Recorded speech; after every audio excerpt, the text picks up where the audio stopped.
Welcome back to the shop. Once again, it's Mike. As promised, I'm coming back to do a little bit of a video on the preparation and painting of the key from the Book of the Dead. In a previous video, I built a resin garage kit of the Book of the Dead from The Mummy from 1999, and part of the kit was this key. And at the end of the video, I said I'd come back and do a video specifically about this one, but I'm going to actually also use it as an opportunity to do a little bit of a tutorial on how I do antiqued gold and antiqued metal in general. Because this entire key is metal, but it's very, very heavily antiqued. Unlike the book, which was locked in a chest for, I don't know, several thousand years, the key was in circulation for some time. If you'll remember in the movie, Jonathan, the brother of Evie, stole the key from Brendan Fraser's character. And it would have been handled quite a bit, so it's going to be a lot darker, much more stained, and I'm going to go through and antique this thing as very, very worn, well, not worn, but very, very heavily used gold, so it's going to end up being quite dirty when I'm done. There's a fly. Yeah, I got to prime this thing first, and then we'll get to it. Now, before I did anything to it, I went through and I did a lot of the trim and the cleanup, specifically on the points. It had big chunks of resin coming off of it, which made up these sharpened points here. I actually cut all that off and filed down all of the fronds, if you will, and added just some 20 thousandths sheet styrene to give it that point and give it the correct shapes. Now, some of the props, one of the fronds has a circle up here. I think it's actually this one, which when you fold it closed, that's the locking mechanism. That locks over and holds down all the rest of the fronds of the key, the little arms here. I'm not going to model that in because this one is cast from one of the stunt props that didn't have that. So I'm just going to stick with that part of it and not try to change what this actually is. So let me prime it and then we'll come back. Alright, so it's all primered up now and ready to start painting. And what I'm going to use for paint is actually two. I'm going to start out with Vallejo Glorious Gold, which is going to be the base coat. And then the top coat of it is going to be GAIA 122 Starbright Gold. This stuff is great. It's actually what I used for the book. I used both of these for the book, but it's the primary gold that you see.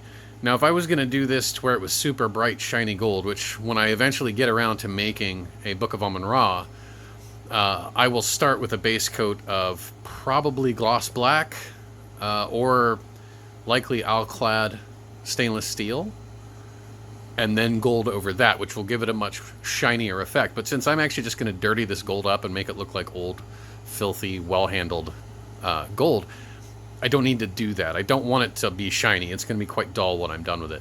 So if you want to find these, link in the description below.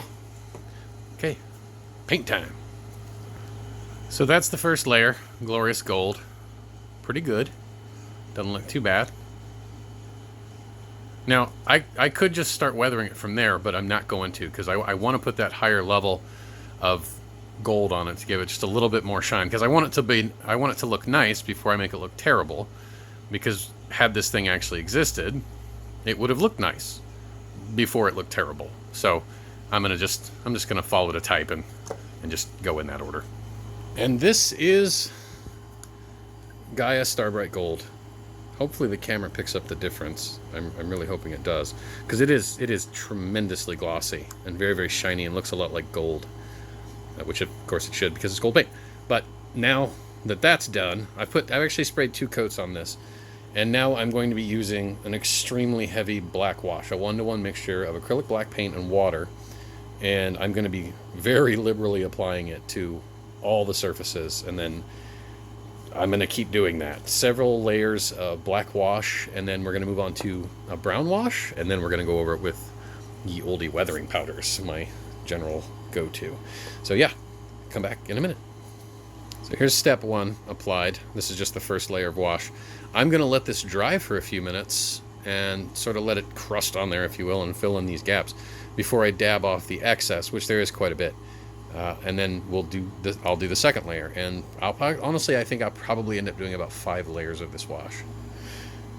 Now this is after 2 coats of rather heavy black wash, and I still got to do a little bit of work on the side, but you can see on the top it's really starting to stain it and give it that sort of natural added dirt look, and also helping with all of this surface detail to pop out. And we'll go ahead and do I'll go ahead and do the sides now, and then yeah, wash, rinse, repeat. Pun. Okay, now I have all of the coats of black on it. It was a total of 4 coats of black that I went ahead and let more or less dry. And then this top coat, which is actually still wet for a reason. Vallejo Engine Acrylic 73-813 oil stains, link below. These are wonderful weathering effect fluids that you can buy. They're great, and that's what I've spread all over this thing. That's the sort of dark brownish color. I went ahead and decided to try this in lieu of a brown wash, and it worked out exactly as I hoped it would. But there's a step you have to do before this stuff dries, or at least that I'm doing before it dries, is once again with my trusty Tamiya Weathering Master number A, because that's a number now. Using mud, you can see I've already started laying some of this weathering powder around here.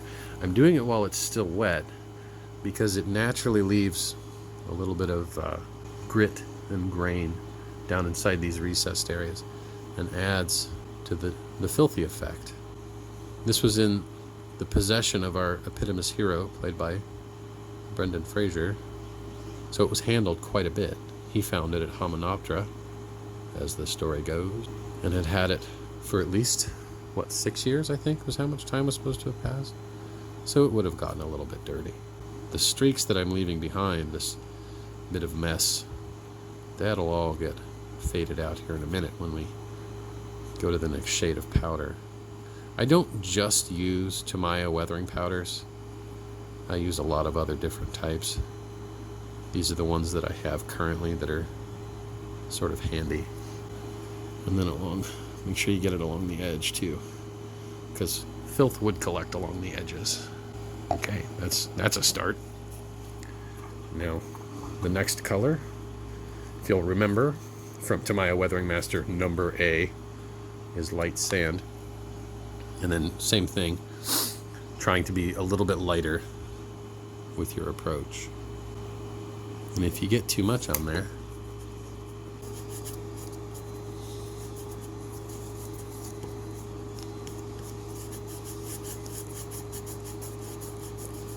as you rub it, that Vallejo weathering fluid, this business, is going to start to peel a little bit because of the medium that it's in.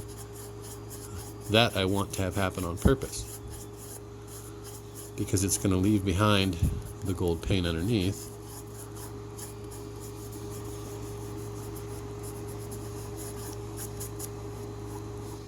And here it is, all done with the book. I finished it off with just a light go over with some gold rub and buff.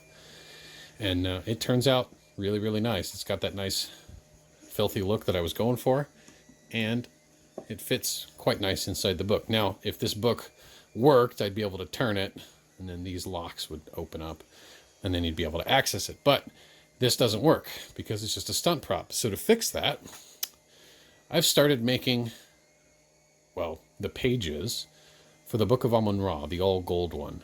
This is just the first page of a total of 6. It's technically 3 pages, but just 2-sided. But I roughed this out on Ye Olde Glowforge. RPF user JC Porcel, JCPORCEL. He posted a link to stuff that he did, and then some other members of the RPF did, of all the different pages of the Book of Amun and the Book of the Dead. So this was a great resource, and I was able to just port them over to the Glowforge and spit this page out as a test. And it's about 7 hours to do one of these pages, so it's going to be a while before it's done. But I am going to make a fully functioning Book of Amun. So I'll be able to turn it, the locks will open, and then you can access all the pages. No reason other than just myself, and also because the missus really loves the Mummy, and she wants a Book of Amun. Since this sits in our living room, she feels that it's best that we have both. But once again, thank you for watching. I hope that you were able to take some lessons from this, or at least enjoy it. Check out my Patreon page and help support this channel so that I can continue making these videos. Don't forget to like and subscribe. And for any of the stuff that I used in the video, check out the links below. They'll take you to Amazon, and you can purchase them from there. And once again, thank you for watching. Cheers.